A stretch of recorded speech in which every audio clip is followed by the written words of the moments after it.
The NFL thought Matthew Stafford's story ended with one ring. The Rams were built to win the Super Bowl, and they have sealed the deal. Injuries piled up. 3 significant back injuries in the last 6 years. I do doubt his ability to manage it at 37. It's pretty scary. If I'm a Rams fan, I'm very concerned about this season. But while the league looked away, Stafford came back sharper, colder, and more dangerous than ever. At 37, he didn't chase respect. He forced the NFL to confront a problem it never solved. Stafford going towards the end zone. Parkinson! What a catch! And a touchdown! The Rams are back in front with 38 seconds. Wow! Matt Stafford as one of the best passers, not just of his era, but of all time. To understand how the NFL got here, you have to go back to the decision that set it all in motion.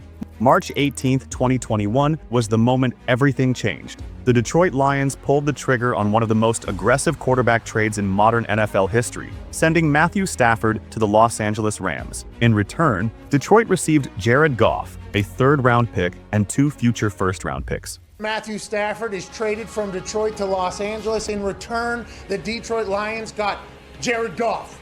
What? A first-round pick. What? Another first-round pick. What? And a third-round pick. What? The Rams weren't shopping for a quarterback. They were betting everything on a 6'3", 214-pound arm to blow the Super Bowl window wide open.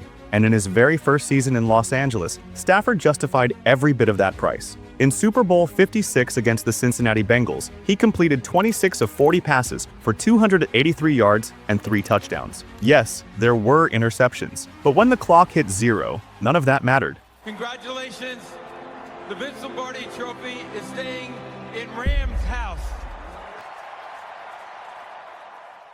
After 12 long seasons of waiting, Matthew Stafford finally held his first championship ring.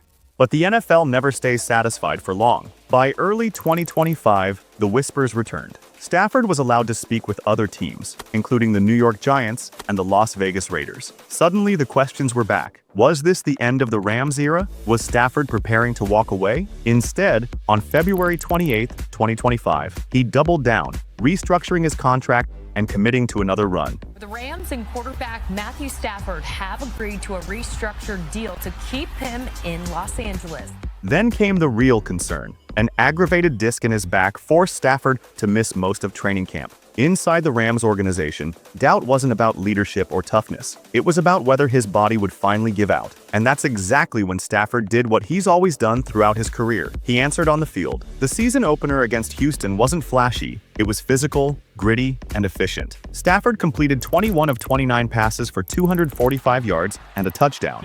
Fires to the end zone. That's caught. That's a touchdown. Davis Allen for the LA lead.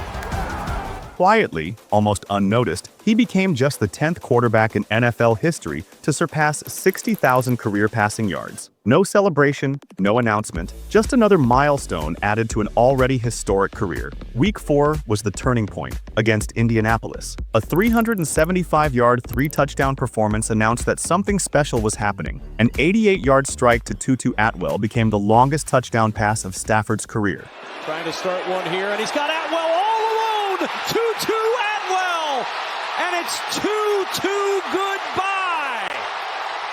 From that moment on, he went 8 straight games without throwing a single interception, tossing 28 touchdown passes during that stretch. Defensive pressure, disguised coverages, chaos, none of it mattered. The milestones kept falling. Against Baltimore, just 181 yards in a 17-3 victory was enough to push him past Dan Marino on the all-time passing list. Then came Week 7. In London against Jacksonville, Stafford put on a show. 5 touchdown passes. The fade right side leaping catch. Devontae Adams has it. Touchdown Devontae. Touchdown LA. A 35-7 demolition on an international stage. In that moment, the conversation stopped being about health. It became about legacy, and it didn't stop there. Week 10, on the road against San Francisco, Stafford delivered one of his most complete performances of the season. He threw for 280 yards and 4 touchdowns.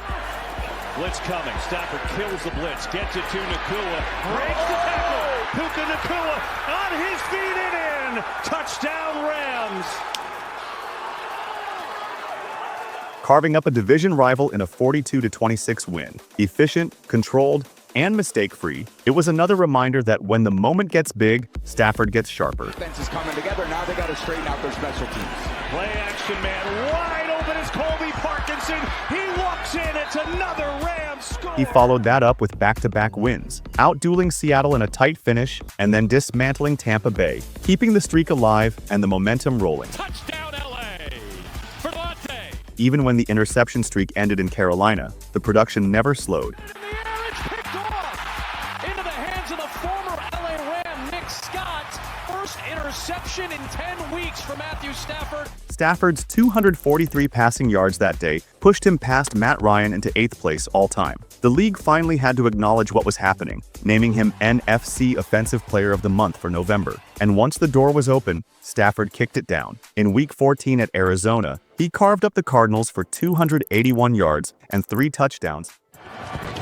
On second down, Stafford sets, throws, caught into the end zone. Nakua, touchdown. In a 45-17 statement win. A week later, against Detroit, he went right back to work. 368 yards in a shootout victory, answering every punch and refusing to slow down. By the time Week 16 arrived in Seattle, the season had reached full chaos, an overtime loss, but one of the most explosive performances of Stafford's Rams career. 457 yards, 3 touchdowns. That night, he passed Phillip Rivers on the all-time passing list. Any remaining doubts about whether Stafford could still carry an offense were officially dead. And somehow, even after that chaos in Seattle, the records kept falling. Most people don't finish videos like this. You did. So this isn't for everyone. It's for you. Almost 7,000 hours watched, and only 407 subscribers. If you believe work like this deserves to grow, subscribe. Let's see how far this really goes. Week 17, against Atlanta, Stafford threw for 269 yards in a tight loss, but the result barely mattered. Those yards pushed him past Ben Roethlisberger into 6th place on the NFL's all-time passing list. And his 2 touchdowns that night, they gave him 42 on the season, the most he'd ever thrown in a single year.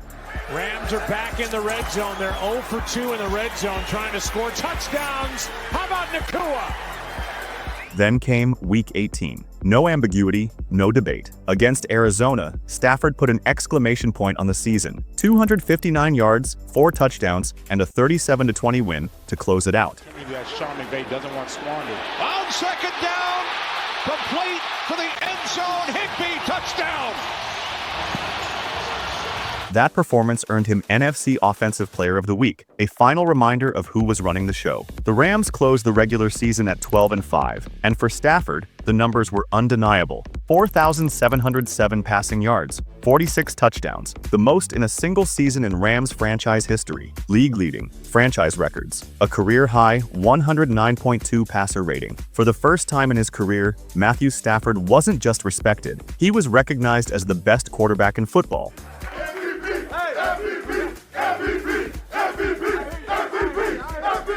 The playoffs followed the same script. January 10th, 2026. NFC wildcard against the Carolina Panthers. Under pressure once again, Stafford threw for 304 yards and 3 touchdowns, leading a 31-27 comeback victory. His 4th playoff comeback since arriving in Los Angeles. Same quarterback, same calm, same killer instinct. I just feel like it's about time that we start mentioning Matt Stafford as one of the best passers, not just of his era, but of all time.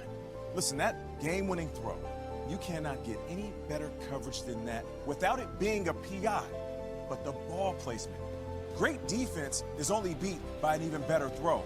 And Matt Stafford put that exactly where it needed to be. But I'm just saying, when it's time to make the perfect throw, he does. This season wasn't just great, it was a reminder. Arm talent doesn't disappear. Greatness doesn't ask permission. At 37, Stafford proved the ring wasn't the ending, it was the warning. And that's the problem the NFL is facing right now. If this level holds, then just like Super Bowl 56, Stafford can still take over the biggest stage. You don't bet against Matthew Stafford. Not now, not ever. If you enjoyed the video, don't forget to subscribe and explore more of our content here on the channel.